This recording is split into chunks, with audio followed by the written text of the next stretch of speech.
toute l'histoire de l'univers, des milliards d'années d'évolution, les étoiles, les galaxies, la vie, tout cela n'est que l'écho lent d'événements qui ont tenu en une seule seconde, la toute première seconde.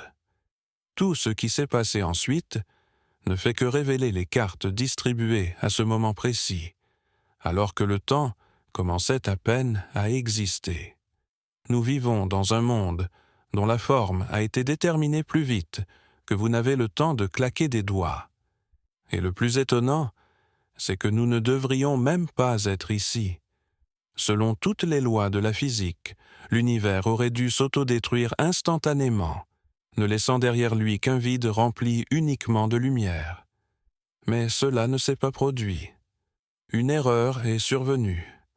Un minuscule dysfonctionnement, un proton excédentaire par milliard. Et cette imprécision microscopique a créé tout ce que nous voyons autour de nous. Avant de nous plonger dans cette histoire sur la première seconde de l'existence, abonnez-vous à la chaîne et mettez un j'aime. Ainsi, vous ne manquerez pas les autres mystères du cosmos que nous dévoilons chaque semaine. Nous avons l'habitude de penser à la seconde comme à un instant, un laps de temps insignifiant durant lequel il est impossible d'accomplir quoi que ce soit d'important. Mais à l'échelle cosmologique, une seconde est une époque entière, contenant autant d'événements qu'il ne s'en est produit au cours de tous les milliards d'années suivants. Dans la première seconde, les forces de la nature sont nées, la masse est apparue, et il a été décidé si l'univers serait constitué de matière ou de vide. Toutes les propriétés fondamentales du monde ont été établies en un temps que nous ne remarquons pas dans la vie quotidienne. Essayons d'imaginer l'échelle dont il est question. Vous clignez des yeux, environ un tiers de seconde s'écoule. Pendant ce temps, l'univers dans son enfance aurait eu le temps de passer par de multiples transformations critiques, chacune déterminant l'aspect de la réalité pour des milliards d'années à venir. La température serait passée d'une chaleur inimaginable à une température relativement modérée. L'espace se serait étendu à une vitesse folle, et les particules fondamentales auraient acquis les propriétés que les physiciens observent aujourd'hui dans leurs laboratoires.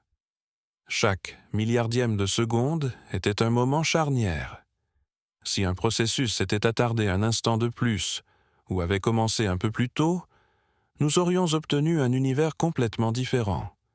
Peut-être qu'il n'y aurait pas eu d'atomes, ou que la matière aurait existé sous une forme impropre à la création d'étoiles, ou encore que toute la matière se serait instantanément annihilée avec l'antimatière, laissant derrière elle un océan de rayonnement et rien d'autre. Mais le plus frappant n'est même pas que tout cela se soit produit si vite. Le plus incroyable, c'est que nous puissions même en parler. Les physiciens reconstruisent les événements de la première seconde avec une précision qui semble impensable. Ils peuvent dire ce qui se passait une microseconde après le début, une nanoseconde, un billiardième de seconde. D'où vient une telle certitude? Des observations. L'univers a conservé les traces de son enfance, tout comme une vieille maison garde les empreintes de ses premiers habitants. Le rayonnement fossile, la proportion d'hydrogène et d'hélium, la répartition des galaxies. Tout cela sont des indices pointant vers ce qui s'est passé durant cette première seconde. Et ces indices sont si convaincants qu'ils permettent de reconstituer le tableau avec une précision étonnante. Bien sûr, tout n'est pas si simple. Il y a une frontière au-delà de laquelle nous ne pouvons pas regarder.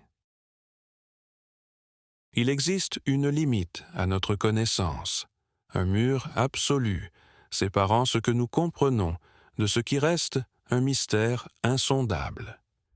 Cette frontière s'appelle le temps de Planck, et elle se situe environ à 10 puissance moins 43 secondes après le début.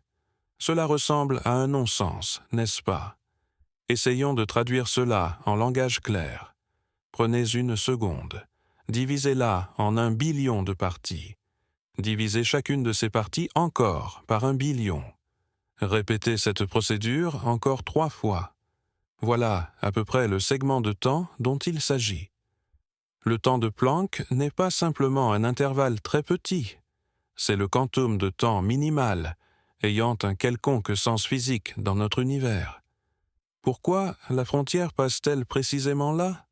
Parce qu'à ce moment-là, 2 grandes théories de la physique, qui fonctionnent parfaitement séparément, entrent dans un conflit mortel. D'un côté, la relativité générale d'Einstein, décrivant la gravité comme une courbure de l'espace et du temps. De l'autre, la mécanique quantique, expliquant le comportement des particules infimes. Les 2 théories sont incroyablement efficaces. Les 2 sont confirmées par des milliers d'expériences. Mais lorsque vous essayez de les appliquer simultanément aux conditions qui existaient avant le temps de Planck, elles commencent à donner des résultats absurdes, des infinis, des contradictions, un chaos mathématique. Les physiciens comprennent qu'il faut une nouvelle théorie unissant la gravité et la mécanique quantique, ce qu'on appelle la gravité quantique. Mais personne n'a encore réussi à créer une telle théorie.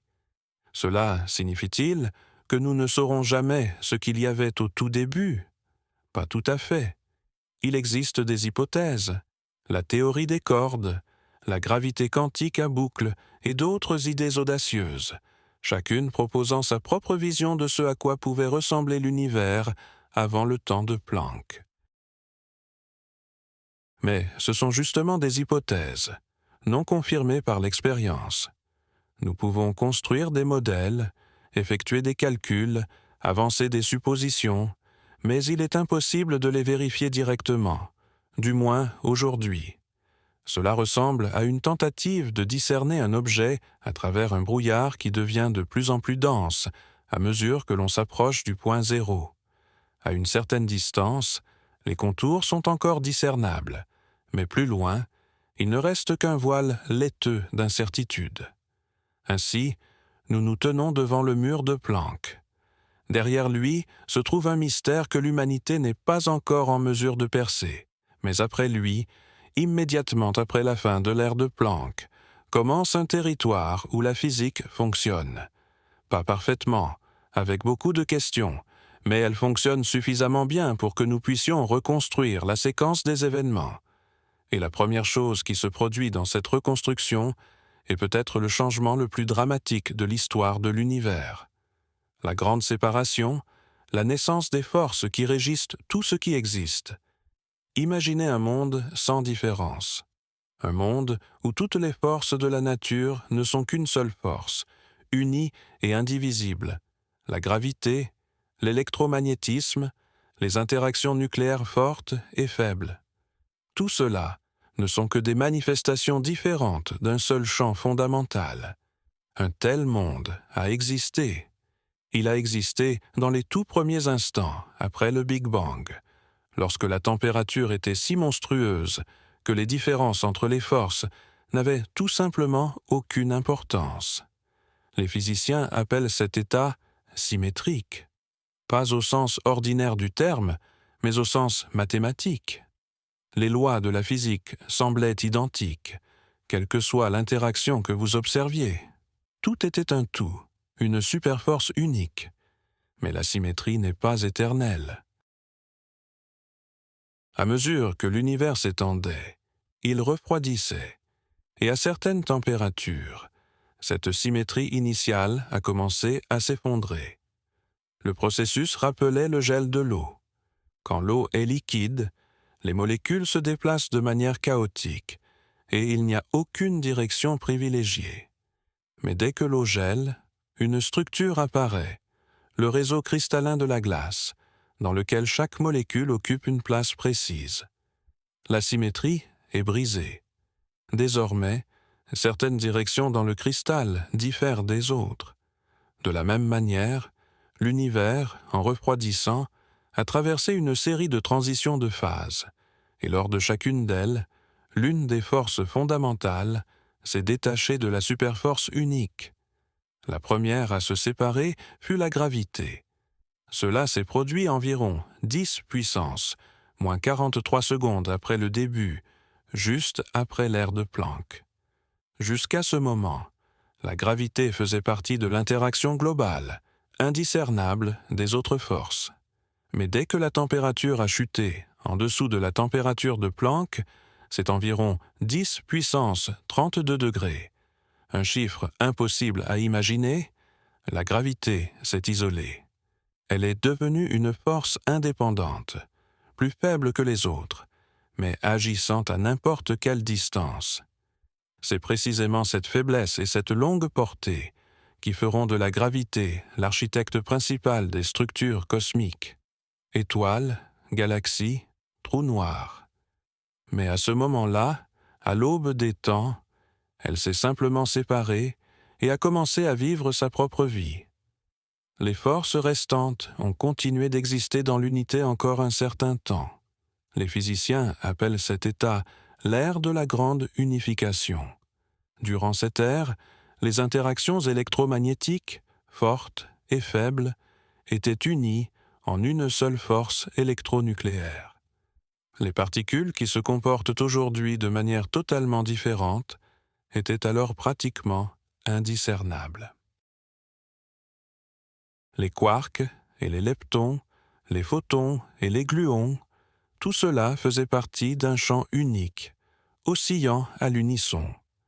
Mais cette symétrie aussi était condamnée. La transition de phase suivante s'est produite environ 10 puissance moins 36 secondes après le début. La température a chuté jusqu'à 10 puissance 27 ou 28 degrés. Et la force électronucléaire unique s'est scindée en deux, l'interaction forte et l'interaction électrofaible. L'interaction forte est cette force qui colle les quarks à l'intérieur des protons et des neutrons, et qui maintient également les protons et les neutrons à l'intérieur des noyaux atomiques. Sans elle, la matière ne pourrait pas exister sous la forme qui nous est familière. Les protons se désagrégeraient instantanément en leur composant sous l'action de la répulsion électrique.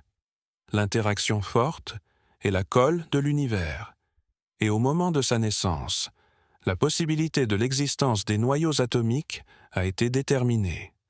L'interaction électrofaible est une union temporaire des forces électromagnétiques et faible. Elle n'a pas duré longtemps. Après un autre intervalle de temps minuscule, lorsque la température a baissé jusqu'à 10 puissance 15 degrés, cela s'est produit environ 10 puissance moins 12 secondes après le début. La symétrie électrofaible s'est également brisée. L'électromagnétisme et l'interaction faible sont devenus des forces indépendantes. L'électromagnétisme est la force responsable de l'électricité, du magnétisme, de la lumière, des liaisons chimiques, et en général, de presque tout ce à quoi nous sommes confrontés dans la vie quotidienne. L'interaction faible est responsable de certains types de désintégration radioactive.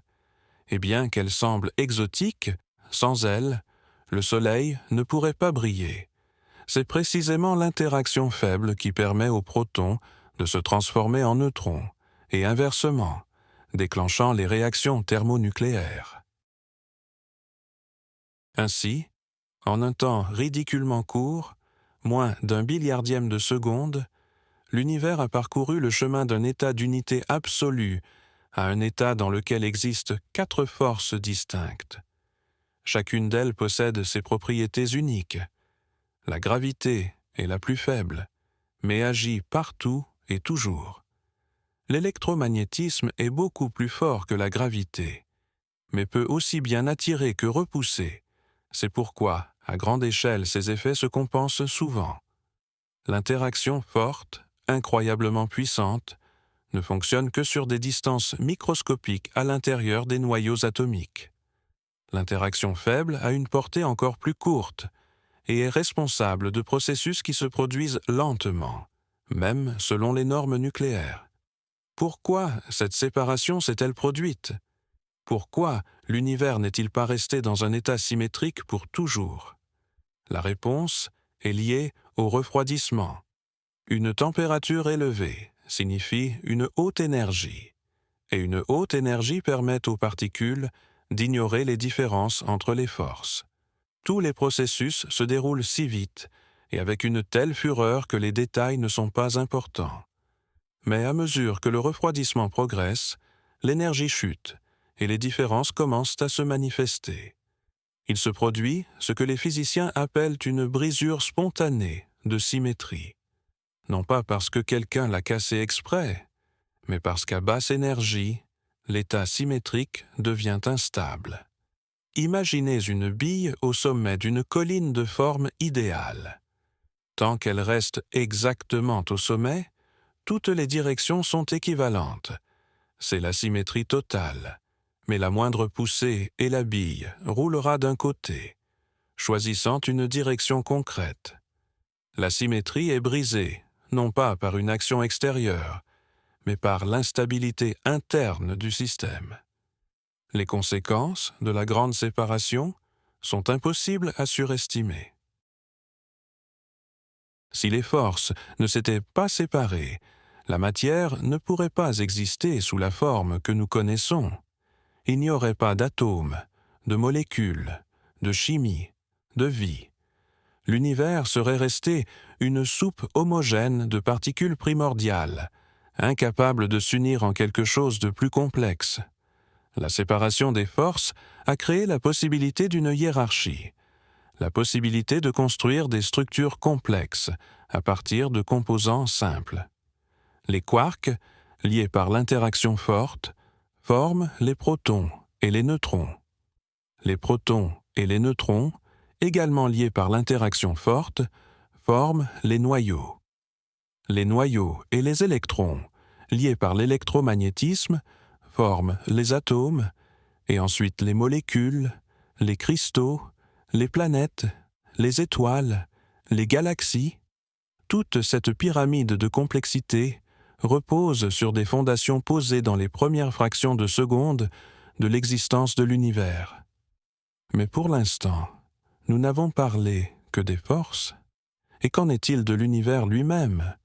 À quoi ressemblait-il à ce moment-là? Où se produisaient toutes ces transitions de phase dramatiques? Pour répondre à ces questions, nous devons parler de l'événement le plus étrange et le plus important de la première seconde, l'inflation cosmique. De l'instant où l'univers a fait un bond de la taille d'un atome à une taille comparable à celle d'une galaxie. L'inflation cosmique est une idée qui semble absurde tant que vous ne commencez pas à examiner sérieusement les problèmes qu'elle résout. Imaginez que vous regardez le rayonnement fossile, la lueur résiduelle du Big Bang qui remplit tout le cosmos. Ce rayonnement est étonnamment homogène. La température dans une partie du ciel diffère de la température dans une autre de seulement quelques 100 millièmes de %. On pourrait penser, qu'y a-t-il d'étrange à cela? Ce qui semble étrange est autre chose. Ces parties du ciel n'ont jamais pu être en contact l'une avec l'autre. Elles sont trop éloignées, et même la lumière se déplaçant à la vitesse maximale possible n'aurait pas eu le temps de voyager entre elles pendant toute la durée de l'existence de l'univers. Comment ont-elles donc su qu'elles devaient avoir la même température? C'est le problème de l'horizon, l'une des énigmes clés de la cosmologie du XXe siècle. Si l'univers s'était simplement étendu à une vitesse constante ou décéléré, comme le supposait le modèle standard du Big Bang, alors différentes régions de l'espace n'auraient jamais pu échanger d'informations. Elles n'avaient pas le temps d'égaliser leur température, de lisser les différences. Et pourtant, elles sont étonnamment similaires. Pourquoi? La réponse, proposée au début des années 80 du siècle dernier par les physiciens Alan Guth, Andrei Linde, Alexei Starobinsky et d'autres, réside dans le fait que l'univers a vécu une brève période d'expansion extrêmement rapide, l'inflation. Au cours de cette période, l'espace ne s'étendait pas simplement vite, mais exponentiellement vite. À chaque fraction infime de seconde, La taille de l'univers doublait, puis doublait encore et encore et encore. En des instants comptés, une région minuscule de l'espace, d'une taille inférieure à un proton, s'est dilatée jusqu'à des dimensions dépassant de loin tout l'univers observable aujourd'hui. À quelle vitesse cela se produisait-il? Essayons de l'imaginer. Prenez un grain de sable. Imaginez qu'en une seconde, il enfle jusqu'à la taille de notre galaxie. Cela semble incroyable, n'est-ce pas? Mais l'inflation était plus rapide, beaucoup plus rapide. En un temps de l'ordre de 10 puissance moins 32 secondes, c'est-à-dire en une fraction d'instant impossible à mesurer avec aucune horloge, l'univers a augmenté de taille d'au moins 10 puissance 26 fois, et peut-être même beaucoup plus. Certains modèles suggèrent que le coefficient réel d'expansion a pu atteindre 10 puissance 70 ou même 10 puissance 100. Cela signifie qu'une minuscule fluctuation quantique de la taille de la longueur de Planck s'est transformée en quelque chose de colossal. Une région qui inclut aujourd'hui des milliards de galaxies. Qu'est-ce qui a provoqué l'inflation? Ici, les physiciens avancent l'hypothèse de l'existence d'un champ particulier, le champ d'inflaton. Ce champ, remplissant tout l'univers, possédait une propriété étrange. Il créait une gravité répulsive.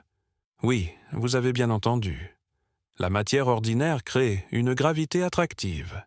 C'est pourquoi les planètes sont attirées par les étoiles, et les étoiles se rassemblent en galaxies. Mais le champ d'inflaton agissait à l'inverse. Son énergie engendrait une répulsion gravitationnelle, forçant l'espace à s'étendre à une vitesse incroyable. Imaginez un ressort comprimé à la limite. Il suffit de le lâcher, et il se détendra, libérant une énergie énorme. Le champ d'inflaton ressemblait à un tel ressort cosmique. Seulement, au lieu d'énergie mécanique, il libérait l'énergie du vide. Pourquoi l'inflation s'est-elle terminée? Parce que le champ d'inflaton ne pouvait pas rester dans un état excité éternellement. Il a dévalé vers son minimum d'énergie, semblable à une bille dévalant une pente vers la vallée. Lorsque le champ a atteint le minimum, l'expansion inflationnaire a cessé, et l'énergie du champ s'est transformée en matière ordinaire et en rayonnement, en cette même soupe chaude de particules que nous appelons l'univers primordial. Ce processus s'appelle le réchauffement. L'inflation s'est terminée, mais elle a laissé derrière elle un univers prêt pour l'évolution ultérieure, immense, chaud, rempli de particules et de rayonnement. L'inflation a résolu non seulement le problème de l'horizon, elle a expliqué une autre énigme. Pourquoi l'univers est plat? Les mesures montrent que la géométrie de notre espace est très proche de la géométrie euclidienne. Les lignes parallèles ne se croisent pas. La somme des angles d'un triangle est égale à 180 degrés, et ainsi de suite. Mais selon la relativité générale, la courbure de l'espace dépend de la densité d'énergie en son sein. Si la densité est inférieure à la critique, l'espace est courbé comme une selle. Si elle est supérieure, comme la surface d'une sphère. Si elle est exactement égale à la critique, l'espace est plat. Et voilà que nous observons que la densité de notre univers est étonnamment proche de la critique. Pourquoi? L'inflation donne la réponse. Même si l'espace était courbé avant l'inflation, l'expansion monstrueuse a étiré toute courbure à tel point qu'elle est devenue pratiquement invisible. Imaginez un ballon gonflable. Quand il est dégonflé, sa surface est courbe et c'est facile à remarquer. Mais gonflez-le jusqu'à la taille d'une planète, et pour une fourmi rampante à sa surface, elle paraîtra parfaitement plate. L'inflation a gonflé l'univers à tel point que toute courbure initiale est devenue négligeable. Mais la conséquence la plus étonnante de l'inflation est peut-être l'origine des structures. D'où viennent les galaxies? Pourquoi la matière est-elle répartie inégalement, se rassemblant en amas, en filaments, en murs, séparés par d'immenses vides? Réponse. Des fluctuations quantiques. Au moment de l'inflation, l'univers était minuscule, et la mécanique quantique y jouait un rôle déterminant. La mécanique quantique nous dit qu'à des échelles microscopiques, tout tremble constamment, fluctue. La densité d'énergie en un point est un tout petit peu plus élevée, en un autre, un tout petit peu plus basse. Habituellement, ces fluctuations sont infimes et disparaissent rapidement, mais l'inflation les a étirées.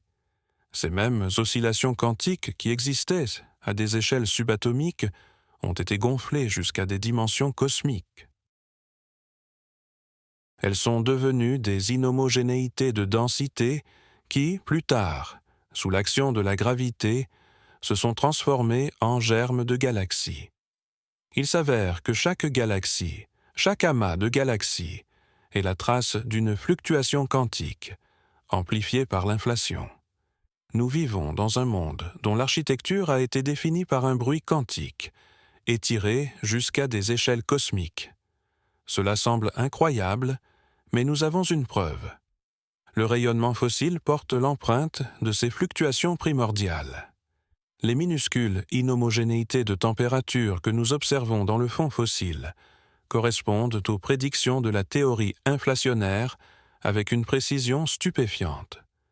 Le spectre de ces inhomogénéités, leur amplitude, leur distribution selon les échelles angulaires, tout cela coïncide avec ce qui doit résulter si l'inflation a réellement eu lieu. Bien sûr, nous n'avons pas de preuve directe de l'inflation. Nous ne pouvons pas regarder directement dans cette époque, mais les indices indirects sont si convaincants que la plupart des physiciens considèrent l'inflation comme un fait établi. Ainsi, l'inflation s'est terminée. L'univers a enflé, a refroidi, est passé d'une expansion exponentielle à une expansion plus calme.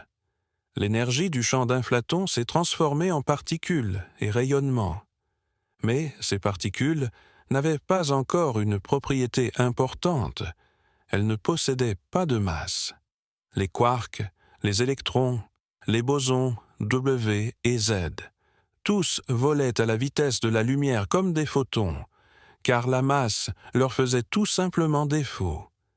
Et c'est à cette étape, environ 10 puissance moins 12 secondes après le début, que s'est produit un autre événement critique. Le champ de Higgs s'est activé.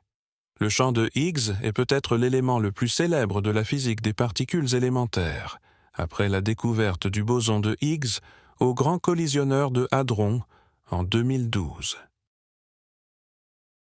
Mais qu'est-ce que c'est et pourquoi est-ce si important? Commençons par une question simple. Qu'est-ce que la masse? Dans la vie quotidienne, nous pensons à la masse comme à la quantité de matière dans un objet, mais au niveau fondamental, la masse est une mesure de l'inertie. Plus la masse est grande, plus il est difficile de changer la vitesse de l'objet. Une balle légère peut être lancée d'une seule main, tandis qu'une pierre lourde demande des efforts. La masse est une résistance à l'accélération. D'où vient cette résistance chez les particules élémentaires? C'est ici qu'intervient le champ de Higgs. Le champ de Higgs remplit tout l'espace, semblable à un océan invisible. Les particules se déplacent à travers ce champ, et certaines d'entre elles interagissent avec lui. Imaginez que vous essayez de courir dans l'eau. L'eau offre une résistance, vous ralentit, rend le mouvement plus difficile. Plus vous interagissez fortement avec l'eau, plus il est difficile de bouger. Le champ de Higgs agit de manière similaire. Il n'empêche pas les particules de se déplacer uniformément, mais il rend leur accélération difficile. Les particules qui interagissent fortement avec le champ de Higgs acquièrent une grande masse. Celles qui interagissent faiblement reçoivent une petite masse. Et les particules qui n'interagissent pas du tout, comme les photons, restent sans masse et continuent de voler à la vitesse de la lumière. Mais le champ de Higgs n'a pas toujours été actif. Dans l'univers primordial, à des températures supérieures à 10 puissance 15 degrés, la symétrie n'était pas encore brisée, et le champ de Higgs se trouvait dans un état nul. Les particules étaient sans masse, mais quand la température a chuté en dessous de la marque critique, une transition de phase s'est produite. Le champ de Higgs a spontanément acquis une valeur non nulle. Il est passé dans un état d'énergie minimale qui s'est avéré être non pas zéro, mais fini. C'est semblable à la façon dont un ferromagnétique, en refroidissant en dessous du point de Curie, s'aimante soudainement. Les atomes s'alignent dans une direction précise et un champ magnétique macroscopique apparaît. Ainsi, le champ de Higgs a rempli l'espace d'une valeur de fond non nulle, et les particules interagissant avec ce champ ont instantanément acquis une masse. Cet événement, survenu un billiardième de seconde après le Big Bang, a changé la nature de la matière. Avant l'activation du champ de Higgs, toutes les particules étaient relativistes. Elles se déplaçaient à la vitesse de la lumière ou presque. Après l'activation, des particules massives et lentes sont apparues. Les quarks sont devenus assez lourds pour s'unir plus tard en protons et neutrons. Les électrons ont acquis une masse qui leur permettra dans le futur de se lier au noyau et de former des atomes.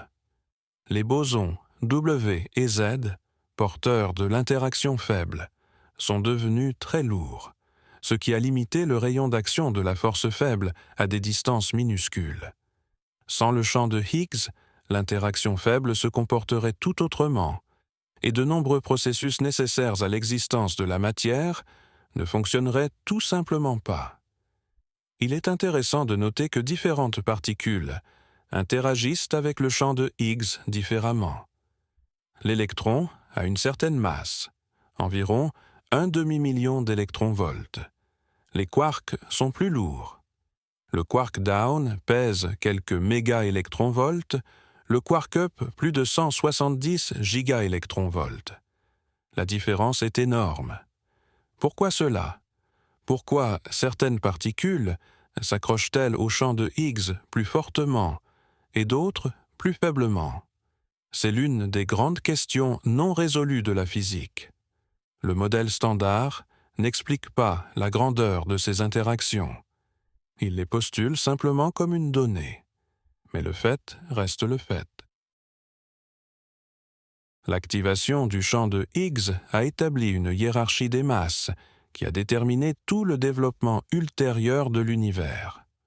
Le boson de Higgs lui-même est un quantum du champ de Higgs, une ondulation à sa surface. Quand les physiciens parlent de la découverte du boson de Higgs, ils veulent dire qu'ils ont réussi à exciter le champ de Higgs et à enregistrer la particule correspondant à cette excitation. Le boson de Higgs s'est avéré très lourd. Sa masse est d'environ 125 gigaélectronvolts, ce qui est 130 fois plus que la masse du proton. Cela signifie qu'on ne peut le créer que dans les accélérateurs les plus puissants, en propulsant des protons jusqu'à des énergies colossales et en les faisant entrer en collision les uns avec les autres. C'est précisément ce qui a été fait au grand collisionneur de Hadron. La découverte du boson de Higgs a été un triomphe de la physique théorique.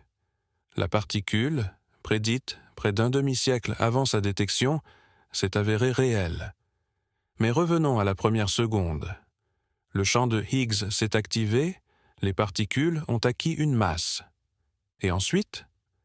Ensuite commence la formation de structures à partir de ces particules. Les quarks, qui volaient jusqu'alors librement dans le plasma chaud, commencent à s'unir. D'abord par 2, formant des mésons, puis par 3, formant des baryons, tels que les protons et les neutrons. Ce processus s'appelle l'hadronisation, et il se produit environ une microseconde après le Big Bang, lorsque la température chute jusqu'à 10 puissance 13 degrés. Jusqu'à ce moment, les quarks existaient dans un état que les physiciens appellent le plasma de quarks et de gluons. Un milieu follement dense, incroyablement chaud, où les quarks et les gluons sont librement mélangés et non liés dans des particules définies. Mais lors du refroidissement, l'interaction forte force les quarks à s'agglutiner et les hadrons familiers se forment.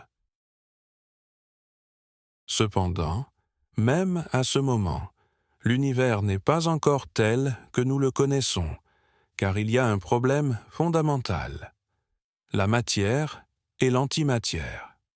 Selon toutes les lois connues de la physique, au début, il devait exister une quantité égale de matière et d'antimatière.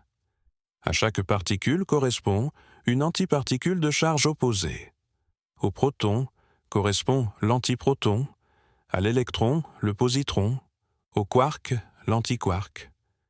Quand une particule rencontre une antiparticule, elle s'annihile, se transformant en énergie pure, en photons. Et s'il y avait autant de matière que d'antimatière, elles auraient dû se détruire complètement l'une l'autre, laissant derrière elles un univers rempli uniquement de lumière.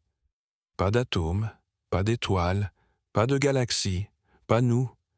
Mais nous existons. Cela signifie que quelque part, une erreur s'est produite.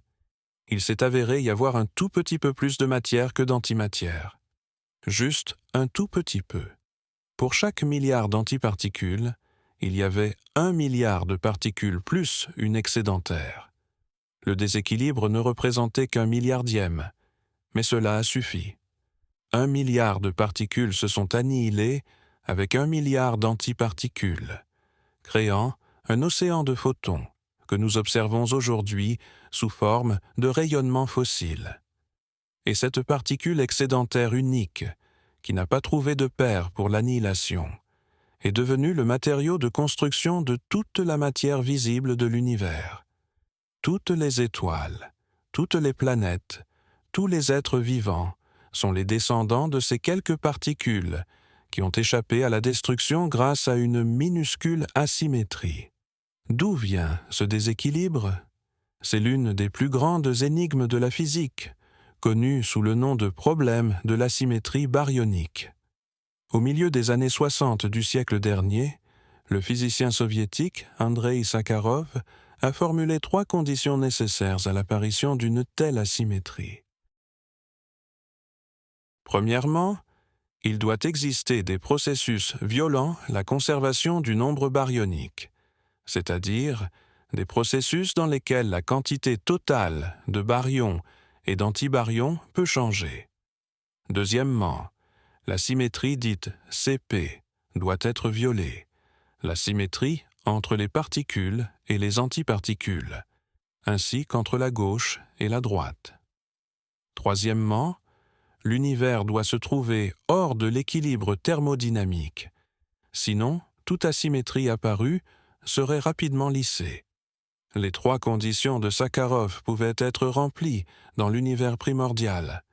Les processus violant le nombre baryonique sont prédits par les théories de la grande unification, celles-là même qui unissent l'électromagnétisme et les forces nucléaires.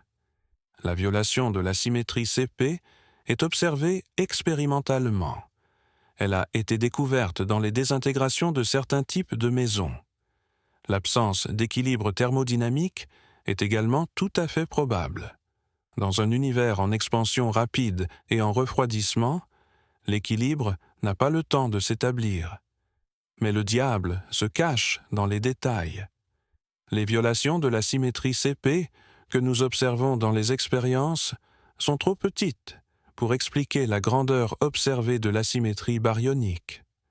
Les processus avec violation du nombre baryonique, prédits par les théories de la grande unification, auraient dû conduire à la désintégration du proton.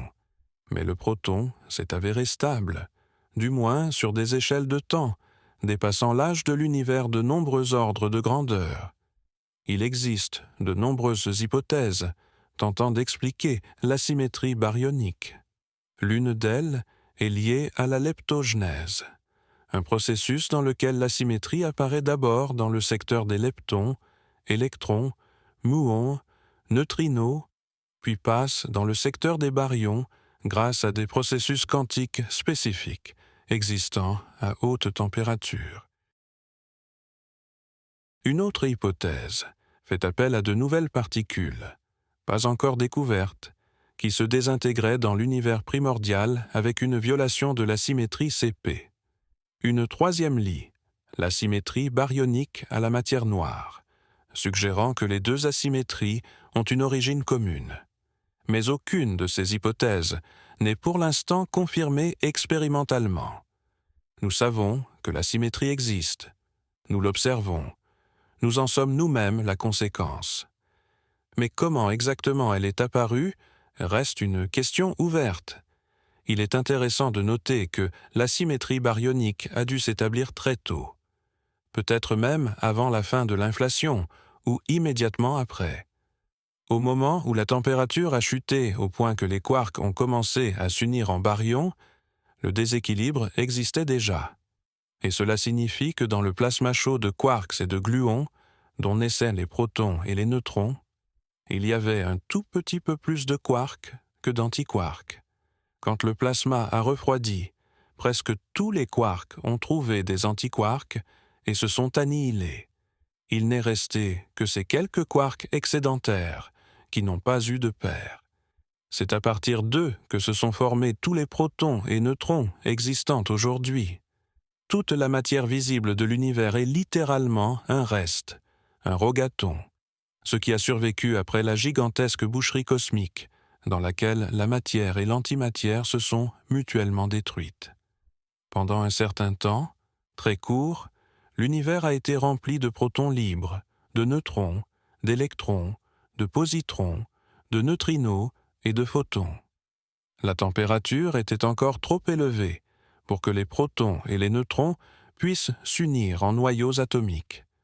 Tout noyau formé se désagrégeait instantanément sous les coups des photons énergétiques. Mais l'expansion continuait, la température chutait, et le moment est venu où les réactions thermonucléaires sont devenues possibles.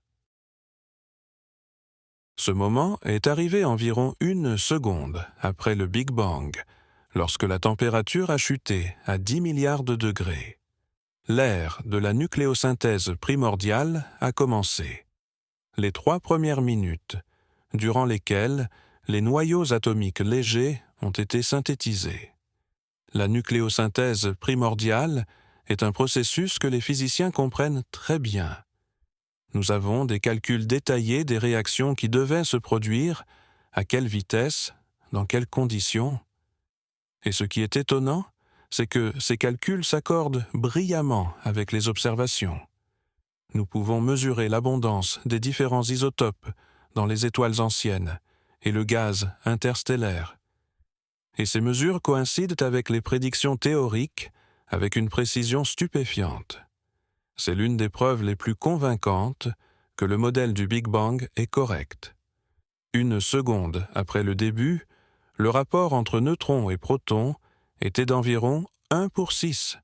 Pourquoi pas 50-50 ? Parce que le neutron est un peu plus lourd que le proton. La différence de masse est d'environ 1 mégaélectronvolt. Cette différence semble infime, mais à des températures de l'ordre de 10 milliards de degrés, elle devient significative. Selon la statistique de Boltzmann, les particules plus lourdes sont moins probables à une température donnée. En conséquence, il y a moins de neutrons que de protons. De plus, le neutron est instable. Laissé à lui-même, il se désintègre en protons, électrons et antineutrinos en un temps d'environ 10 minutes. C'est pourquoi, à mesure du refroidissement, la part de neutrons continuait de chuter. Mais dès que la température a suffisamment baissé pour que les noyaux deviennent stables, leur formation a commencé. D'abord, les protons et les neutrons se sont unis en deutérons, noyaux d'hydrogène lourd, composés d'un proton et d'un neutron. Ensuite, les deutérons se sont unis entre eux, ou avec des protons, formant de l'hélium-3 et du tritium. Ces noyaux entraient rapidement dans des réactions ultérieures, et le produit final principal fut l'hélium-4. le plus stable des noyaux légers, composé de 2 protons et de 2 neutrons. Pourquoi précisément l'hélium 4 ? Parce que ce noyau possède une énergie de liaison particulièrement élevée. Il est très solide. Lui ajouter encore un nucléon ou lui en enlever un s'avère énergétiquement défavorable. C'est une sorte d'impasse. Les réactions de formation de l'hélium 4 se déroulent facilement, mais il est difficile d'avancer plus loin. Pour synthétiser des éléments plus lourds, il faut soit des collisions de 3 particules simultanément, ce qui est extrêmement peu probable, soit l'existence de noyaux stables avec un nombre de masses de 5 ou 8, mais de tels noyaux n'existent pas. Ni le lithium 5, ni le beryllium 8 ne sont stables. Ils se désintègrent instantanément. C'est ce qu'on appelle la lacune dans le spectre des masses, et elle empêche la nucléosynthèse primordiale de produire des éléments lourds. Les réactions s'arrêtent à l'hélium, ne formant qu'en quantités infimes du lithium et du beryllium. À la fin de la nucléosynthèse primordiale, environ 20 minutes après le Big Bang, la matière de l'univers était constituée d'environ 75% en masse d'hydrogène, protons libres, et de 25% d'hélium 4. De plus, étaient présentes des traces de deutérium, d'hélium 3 et de lithium 7, moins d'1%. C'est tout, rien de plus. Il n'y avait pas de carbone, pas d'oxygène, de fer, de silicium, d'azote, rien de ce qui est nécessaire pour les planètes et la vie. Ces éléments apparaîtront plus tard à l'intérieur des étoiles, à la suite de la nucléosynthèse stellaire. Mais la composition chimique primordiale de l'univers a été déterminée dans les premières minutes. Pourquoi cette proportion, 3/4 d'hydrogène et 1/4 d'hélium, est-elle si importante ? Parce que nous pouvons la vérifier. Les astronomes mesurent l'abondance de l'hélium dans les objets les plus anciens de l'univers, dans les nuages de gaz qui n'ont pas encore eu le temps de s'enrichir en éléments lourds produits par les étoiles. Et que trouvent-ils ? Exactement ce quart d'hélium que prédit la théorie de la nucléosynthèse primordiale. C'est une coïncidence frappante. Elle nous dit que le modèle du Big Bang fonctionne, que les calculs basés sur la physique nucléaire et la cosmologie donnent le bon résultat, que nous comprenons vraiment ce qui se passait dans les premières minutes de l'existence de l'univers. Le deutérium est un indicateur encore plus sensible. Le deutérium est fragile, il brûle facilement dans les réactions thermonucléaires à l'intérieur des étoiles. C'est pourquoi tout le deutérium que nous observons aujourd'hui doit être primordial, produit dans ses toutes premières minutes. La quantité de deutérium dépend de la densité de baryons dans l'univers. Plus la densité est élevée, plus le deutérium a brûlé efficacement dans les réactions de nucléosynthèse, se transformant en hélium. En mesurant l'abondance du deutérium, nous pouvons déterminer la densité de la matière baryonique. Et vous savez quoi ? Les résultats obtenus à partir de la nucléosynthèse primordiale s'accordent parfaitement avec les mesures indépendantes réalisées sur la base du rayonnement fossile. C'est une autre confirmation puissante que le modèle est correct. Au moment de la fin de la nucléosynthèse, l'univers différait déjà fortement de ce qu'il était à la première seconde. La température a chuté à quelques millions de degrés. La densité a diminué de nombreuses fois. Les particules ont cessé de se heurter constamment les unes aux autres. Les distances entre elles ont tellement augmenté que les interactions sont devenues rares. L'énergie des photons a diminué à des valeurs telles qu'ils ne pouvaient plus briser les noyaux atomiques. L'univers est devenu transparent pour son propre rayonnement, dans le sens où les photons pouvaient voler librement à travers le plasma raréfié sans être absorbés immédiatement. Mais il n'y avait pas encore d'atomes. Les électrons restaient libres, non liés au noyau, car la température était trop élevée. Il s'écoulera encore 380 000 ans avant que l'univers ne refroidisse assez pour que les électrons puissent s'unir au noyau, formant des atomes neutres. Cet événement s'appelle la recombinaison.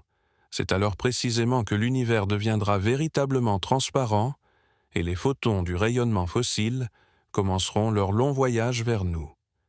Mais revenons à la première seconde. Nous avons traversé le mur de Planck, vu la grande séparation des forces, vécu l'expansion inflationnaire, observé l'activation du champ de Higgs, fait face à l'énigme de l'asymétrie baryonique et été témoin de la nucléosynthèse primordiale. Tout cela en une seconde et quelques minutes après elle. Mais nous n'avons pas encore mentionné le plus grand mystère. Le mystère qui constitue 95% du contenu de l'univers, le côté obscur.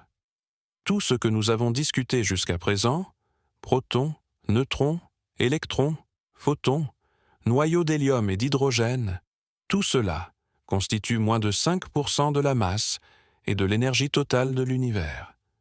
Oui, vous avez bien entendu. Toutes les étoiles visibles, toutes les galaxies, tout le gaz, toute la poussière, toute la matière baryonique dont nous sommes faits, vous et moi, c'est une part infime du gâteau cosmique. Les 95% restants reviennent à quelque chose de totalement différent. 27%, c'est la matière noire, 68%, l'énergie noire. Et ces deux substances sont liées aux événements de la première seconde.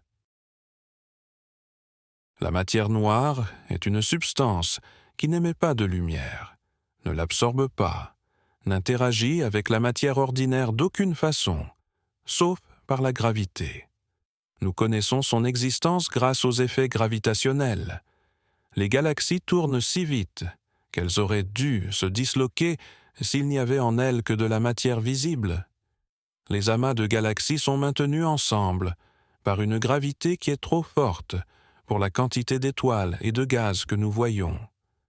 Les lentilles gravitationnelles, la distorsion de la lumière des objets lointains causée par des amas massifs au premier plan, montrent que la masse dans ces amas est beaucoup plus grande que ce que l'on peut expliquer par la matière visible. Toutes ces observations pointent vers une seule chose. Il existe une masse invisible qui ne se manifeste que gravitationnellement. De quoi est constituée la matière noire? Personne ne le sait. Les physiciens passent en revue les candidats. L'une des idées populaires sont les particules massives interagissant faiblement, qui sont restées de l'univers primordial, mais ne participent pas aux interactions électromagnétiques ou fortes, mais seulement aux faibles et gravitationnelles. De telles particules sont prédites dans certaines extensions du modèle standard, par exemple dans les théories supersymétriques. Une autre hypothèse, les actions. Des particules très légères aux propriétés particulières, qui auraient aussi pu se former dans l'univers primordial. Une troisième possibilité, les trous noirs primordiaux, nés de fluctuations de densité aux étapes les plus précoces. Mais pour l'instant, aucun des candidats n'a été détecté directement. Des expériences pour la recherche de la matière noire sont en cours dans le monde entier, dans des laboratoires souterrains profonds, où les détecteurs sont protégés des rayons cosmiques. Pour l'instant, les résultats sont négatifs. Quand la matière noire est-elle apparue? Très probablement dans la première seconde. Si ce sont vraiment de nouvelles particules, elles ont dû naître dans le plasma chaud de l'univers primordial, quand la température était assez élevée pour produire des particules massives. Ensuite, à mesure du refroidissement, ces particules ont cessé de naître, mais celles existant déjà se sont conservées. Leur quantité était déterminée par l'équilibre entre la vitesse de naissance et la vitesse d'annihilation. Si les particules interagissent trop fortement, elles se détruisent rapidement les unes les autres, et il en reste peu. Si l'interaction est faible, elles survivent en grande quantité. Les calculs montrent que, pour expliquer la quantité observée de matière noire, Les particules doivent avoir une masse de l'ordre de 100 gigaélectronvolts et interagir avec la matière ordinaire très faiblement, environ comme les neutrinos, mais en étant beaucoup plus lourdes. Cela s'inscrit tout à fait dans le tableau des particules massives interagissant faiblement, mais il n'y a toujours pas de preuve directe.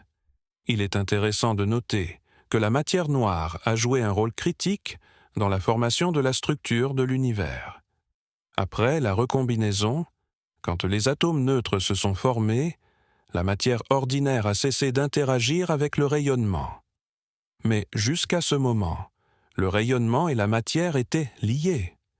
Les photons se dispersaient constamment sur les électrons libres, créant une pression qui empêchait la matière de se comprimer sous l'action de la gravité.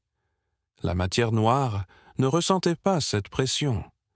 Elle a commencé à se comprimer plus tôt, créant des puits gravitationnels, dans lesquels la matière ordinaire est tombée plus tard.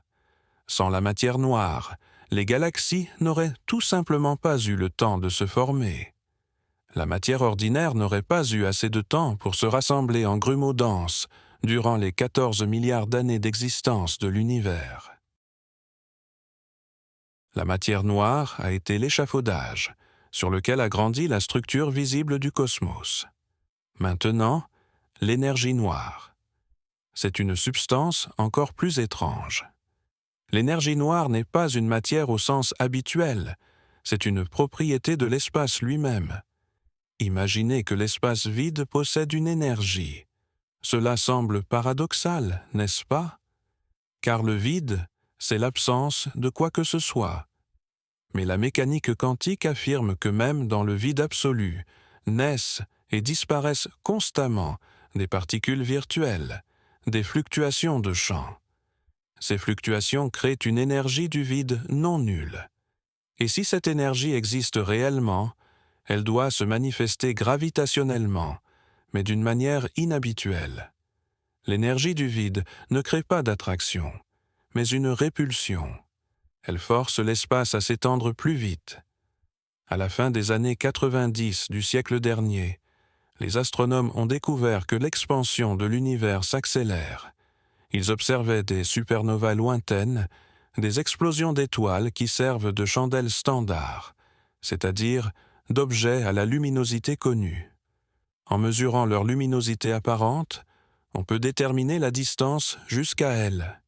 Et il s'est avéré que les supernovas à de grandes distances brillent plus faiblement que prévu. Cela signifie qu'elles sont plus loin qu'elles ne devraient l'être si l'univers s'étendait uniformément ou ralentissait. La seule explication, l'expansion s'accélère. Quelque chose pousse les galaxies les unes loin des autres, avec une force croissante. Ce quelque chose a été appelé l'énergie noire.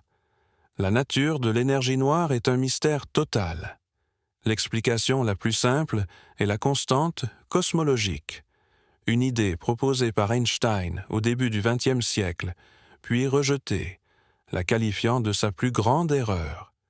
La constante cosmologique est littéralement l'énergie de l'espace vide, constante dans le temps et identique partout. Mais si on essaie de calculer sa grandeur à partir de la théorie quantique des champs, on obtient un résultat catastrophique. La théorie prédit une valeur supérieure à celle observée de 120 ordres de grandeur. C'est la discordance la plus monstrueuse de l'histoire de la physique.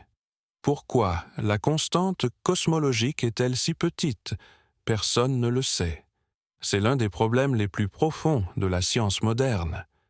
D'autres hypothèses suggèrent que l'énergie noire n'est pas une constante, mais un certain champ dynamique qui change avec le temps. On l'appelle la quintessence. Un tel champ pourrait expliquer pourquoi l'énergie noire n'a commencé à dominer que récemment, il y a environ 5 milliards d'années. Avant cela, l'univers ralentissait sous l'action de la gravité de la matière.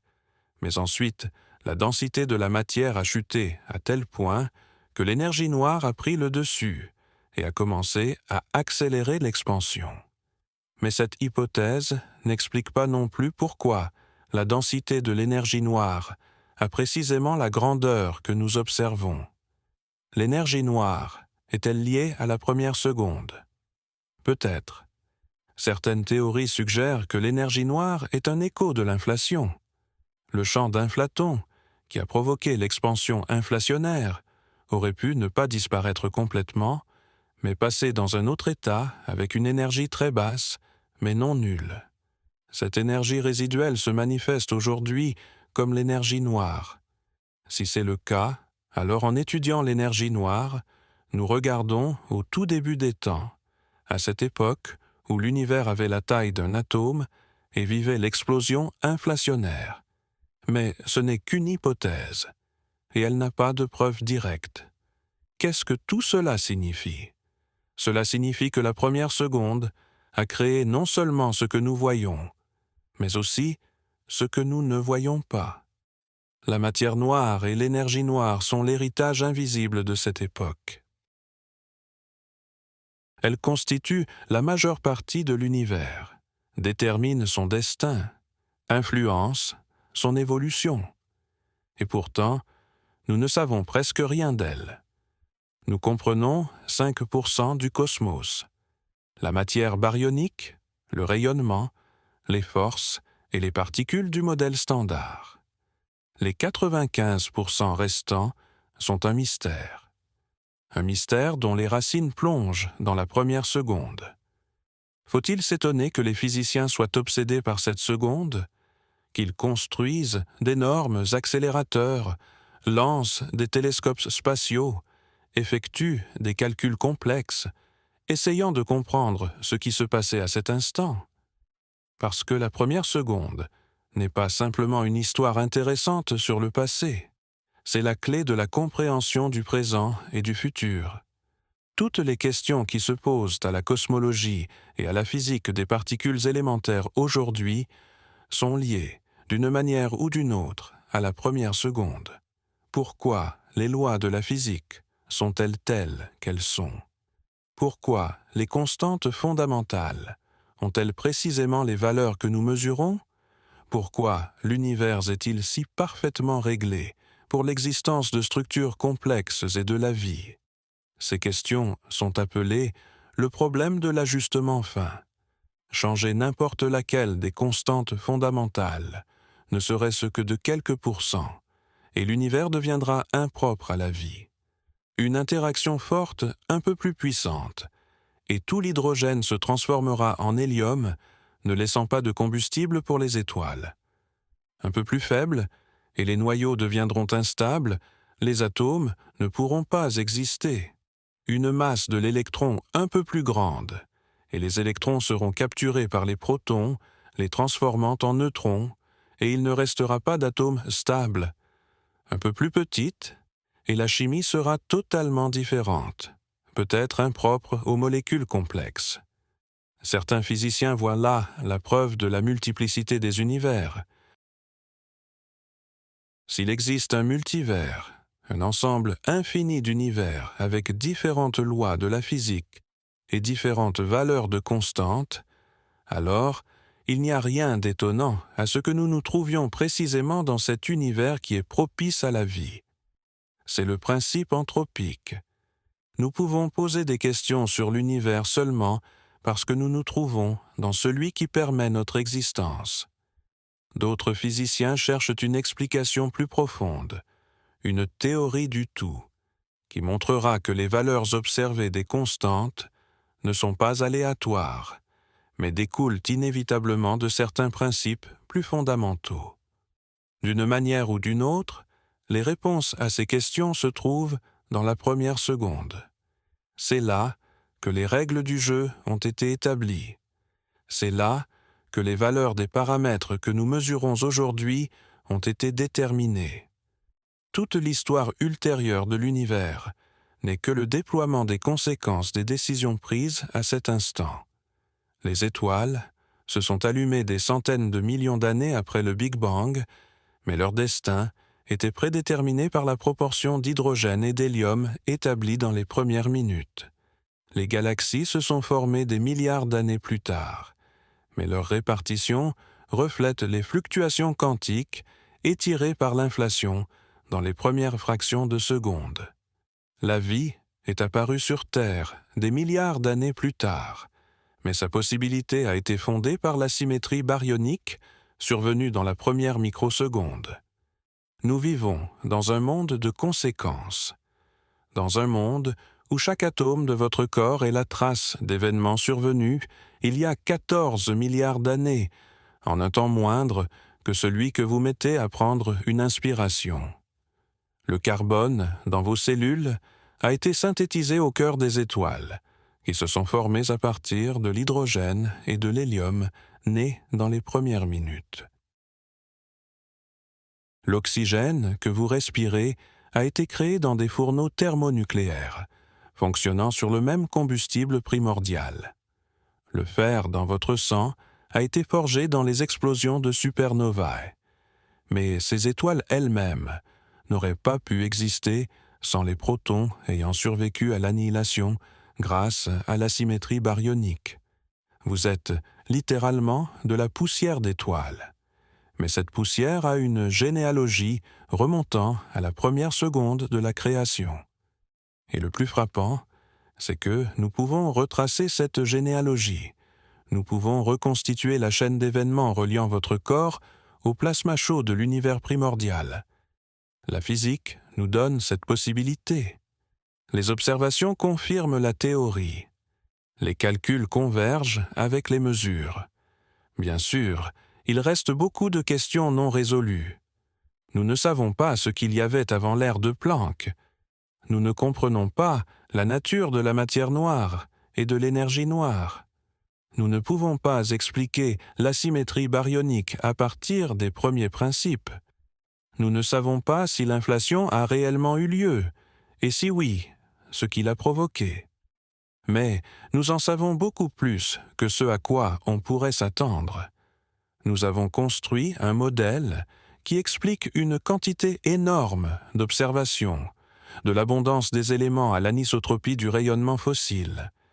Et ce modèle nous dit que la première seconde a été le moment le plus important de l'histoire. Pensez-y. Chaque fois que la trotteuse de l'horloge fait un tic, pendant ce temps, il ne se passe rien. Le monde reste pratiquement le même qu'il était il y a une seconde. Mais dans cette première seconde, dans cet unique intervalle au début des temps, tout s'est produit.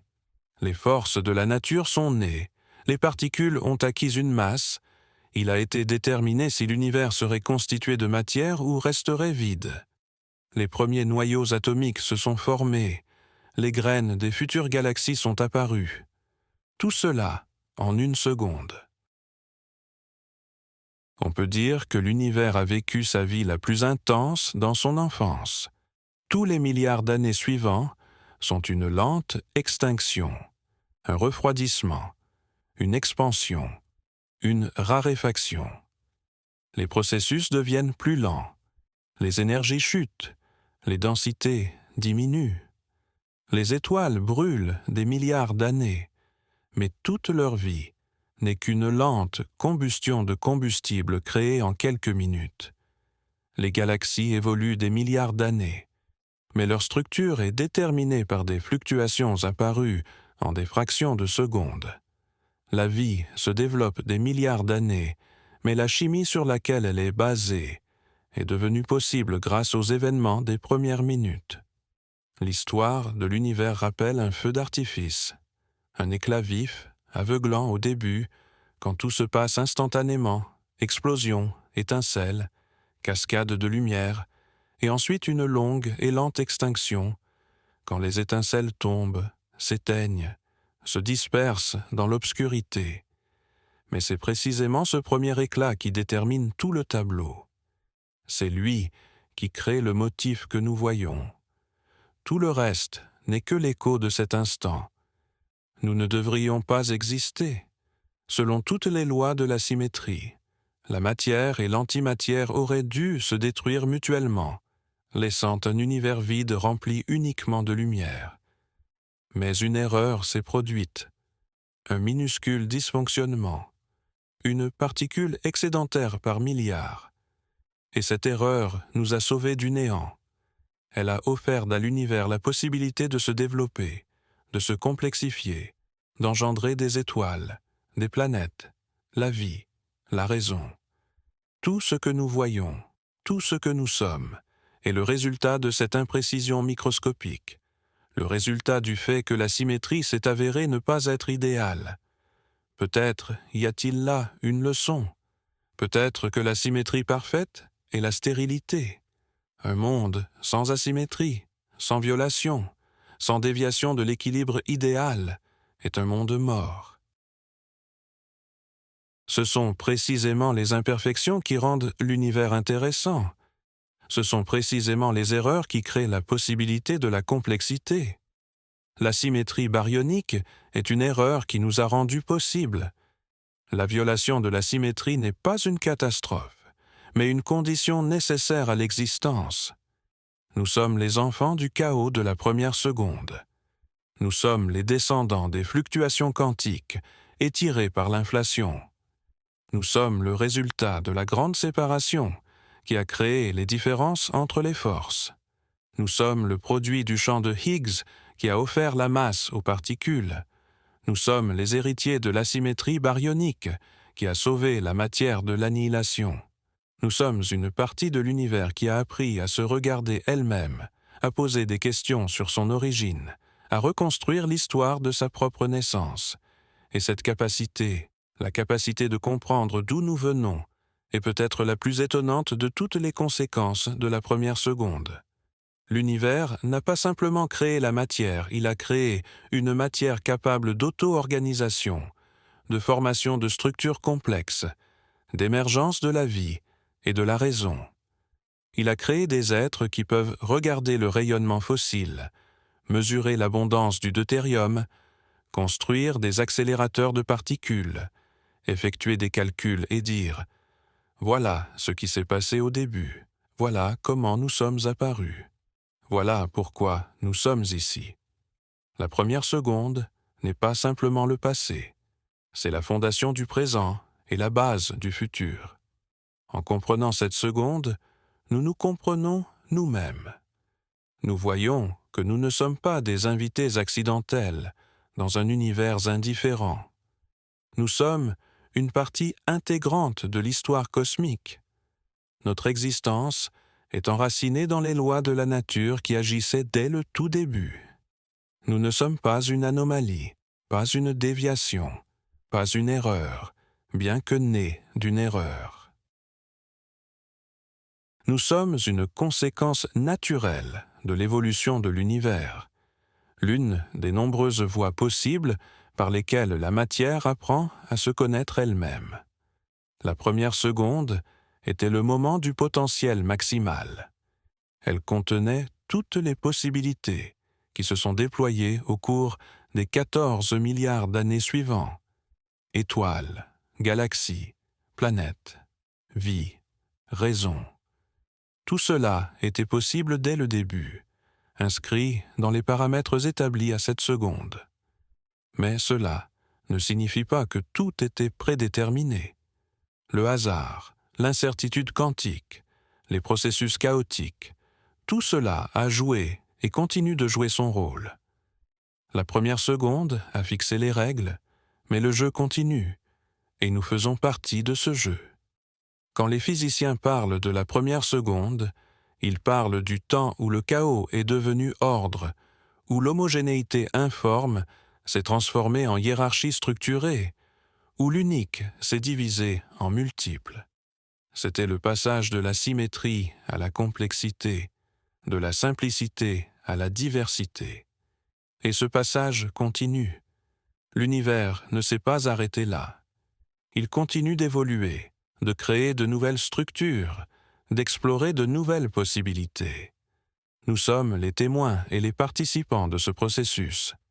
Peut-être qu'un jour, nous comprendrons la première seconde complètement, créerons une théorie de la gravité quantique qui permettra de regarder derrière le mur de Planck, découvrirons les particules de matière noire dans nos détecteurs, percerons la nature de l'énergie noire, expliqueront la symétrie baryonique, comprendront ce qui a provoqué l'inflation, apprendront pourquoi les constantes ont les valeurs que nous observons.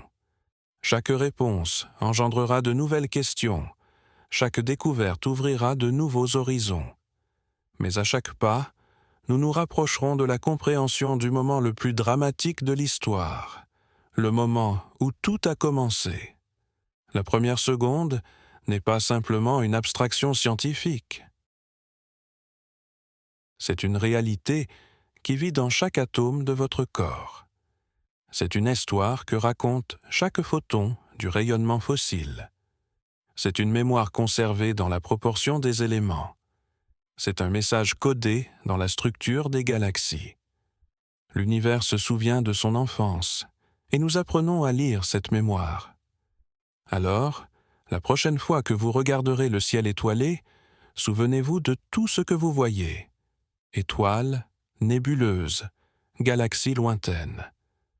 Tout cela a grandi à partir d'événements qui ont tenu en une seule seconde. La première seconde, la seconde la plus importante de l'histoire. La seconde où le chaos est devenu ordre, où le rien est devenu tout, où la possibilité est devenue réalité. Et si vous voulez en savoir plus sur les nouveaux mystères de l'univers que nous continuons de dévoiler, n'oubliez pas de vous abonner à la chaîne et de mettre un j'aime. À bientôt dans la prochaine vidéo.